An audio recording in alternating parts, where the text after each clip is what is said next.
Ok, xin chào tất cả các bạn và các em. Trong cái phần này chúng ta đi thực hiện cái bài luyện tập 04, đó là nhập vào n số nguyên bất kỳ từ bàn phím, sau đó lưu vào danh sách và đi tìm số nguyên lớn nhất mà chúng ta nhập vào. Chúng ta sẽ bắt đầu.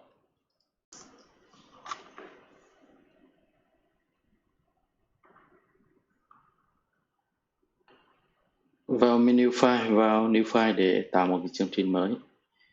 Câu đầu tiên là thông báo danh sách có bao nhiêu phần tử. Print danh sách có bao nhiêu phần tử n bằng khai báo biến n nó bằng phương thức là input nhận một cái giá trị từ bàn phím. Input thì nhận cái kiểu là kiểu string, chúng ta tiến hành ép kiểu biến cái chuỗi string thành một cái con số. Sau khi có n rồi, chúng ta tạo ra cái bộ lặp cho cái lệnh for. Lặp sẽ bằng range. Giá trị đầu tiên là 0. Giá trị stop là n. Mỗi phần tử cách nhau một đơn vị. Vì sao? Vì nếu các bạn nhập vào chỗ này là 10 chẳng hạn, thì n là 10. Từ 0 đến 10 là 11 phần tử. Và phần tử stop chính là 10, có nghĩa nó cái phương thức là range này nó tạo cho chúng ta các cái giá trị từ 0 đến 9. Từ 0 đến 9 là 10 phần tử. Đấy. Thì phần tử stop chính là n luôn. Thì cái bộ lặp này nó sẽ tạo ra cho chúng ta là phần tử đầu tiên là số 0, phần tử cuối cùng là n trừ 1. Đấy. Một cái biến danh sách với các cái phần tử là trống, có nghĩa chưa có phần tử nào. Ta sử dụng lệnh for để nhập các phần tử cho danh sách. For each mà x là các phần tử trong cái lặp thì làm việc gì? Đưa ra cái thông báo là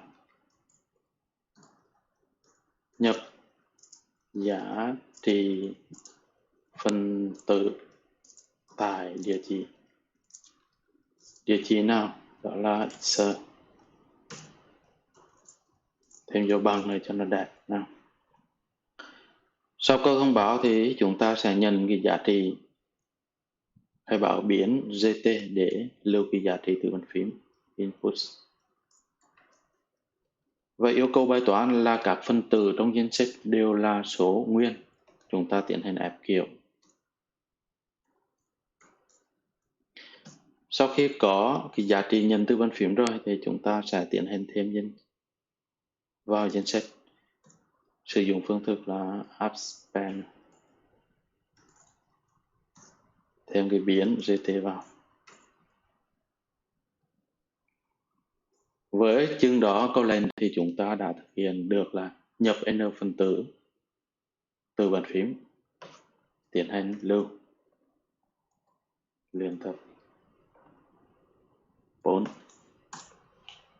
Thực hiện chương trình. Giả sử ta nhập danh sách là 5 cái phần tử. Phần tử số 0 là 1, phần tử số 2 là 4, 12, 14. Phần tử số 4 cũng là phần tử kết thúc, bởi vì cái danh sách chúng ta có 5 phần tử thì nó có địa chỉ từ 0 đến 4 là 5 phần tử rồi đấy. 20 chẳng hạn. Đấy. Như vậy chúng ta đã có một cái biến danh sách và chứa 5 phần tử. Chúng ta xem cái kết quả nó như thế nào. Đây chính là các phần tử trong danh sách chúng ta đã nhập vào. Cái phần nhập vào n số nguyên đã xong. Bước tiếp theo chúng ta sẽ tìm số nguyên lớn nhất mà chúng ta nhập vào. Làm thế nào để chúng ta tìm ra cái con số lớn nhất? Thế các bạn có cái ví dụ như sau cho dễ hiểu. Chúng ta có 10 quả cam, hãy tìm quả cam nặng nhất. Thấy chưa? Thì cách làm như sau? Đầu tiên chúng ta bốc lên một quả cam, sau đó chúng ta bốc quả thứ hai và so sánh với quả trên tay. Nó có hai khả năng xảy ra.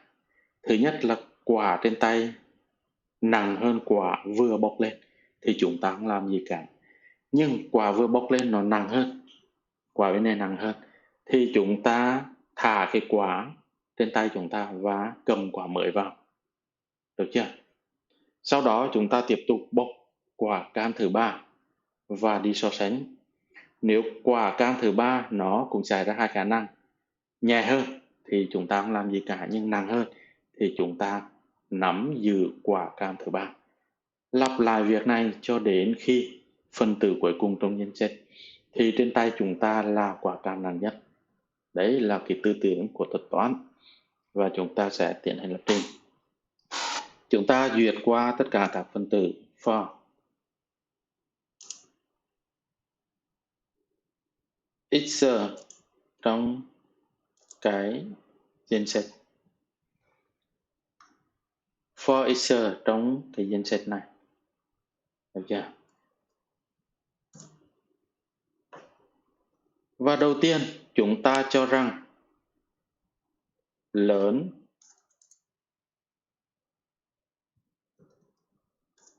nhất nó sẽ bằng là danh sách tại số 0.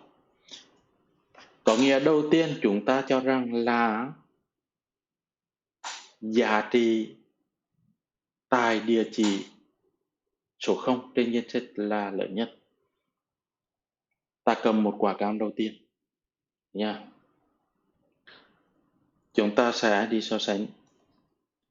Nếu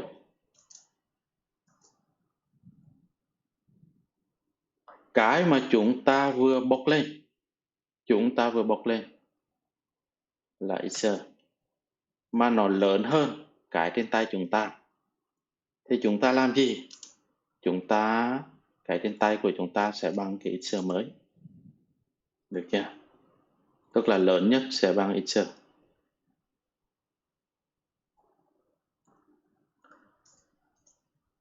Kết thúc cái vòng lặp for này, chúng ta được cái lớn nhất này chính là phần tử lớn nhất. Là đơn giản vậy thôi. Bốc cái phần tử lên so sánh cái trên tay. Nếu phần tử đó lớn hơn thì chúng ta bỏ vào tay, có nghĩa rằng là lớn nhất của chúng ta bằng x. Cuối cùng chúng ta sẽ print cái giá trị ra là giá trị lớn nhất tìm được là hai chấm là bao nhiêu? Là chính là LN. Lưu chương trình và thực thi. Nó yêu cầu chúng ta nhập vào. Ví dụ trong trường hợp này mình tạo ra 5 phần tử. Cứ nhập thoải mái, không cần để ý trên cái phím. Thử xem nó tìm ra giá trị lớn nhất là bao nhiêu. Và nó thông báo giá trị lớn nhất tìm được là 100. Nó chính xác. Đúng không? Và xem cái danh sách thì chúng ta biết giá trị 100 là giá trị lớn nhất. Ta thử nhập vào một cái danh sách khác. Có 4 phần tử. Nhập thoải mái ha. Và nó thông báo cái phần tử lớn nhất là 667. Ta DS cái danh sách ra xem đúng 667 là số lớn nhất không? Ok, đúng. Thì trong cái bài luyện tập này, nó giúp cho các bạn nhớ cái cách sử dụng vòng lặp for cũng như là sử dụng cái lệnh rẽ nhánh if và có sử dụng đến một cái thuật toán đó là tìm số lớn nhất khá đơn giản. Với cái cách tìm số lớn nhất đó là chúng ta cầm một cái quả cam ở trên tay, sau đó so sánh, bóc một quả lên so sánh. Nếu quả này bé hơn thì chúng ta vẫn giữ nguyên quả lớn nhất trên tay. Nhưng nếu cái quả vừa bóc mà lớn hơn thì chúng ta cầm quả và bóc. Đấy là cái thuật toán. Nó không phải là quá phức tạp, tuy nhiên nó cho chúng ta cái kết quả là đúng như chúng ta mong muốn. Và cái video của mình đến đây cũng là kết thúc. Chúc các bạn và các em thành công. Xin cảm ơn tất cả.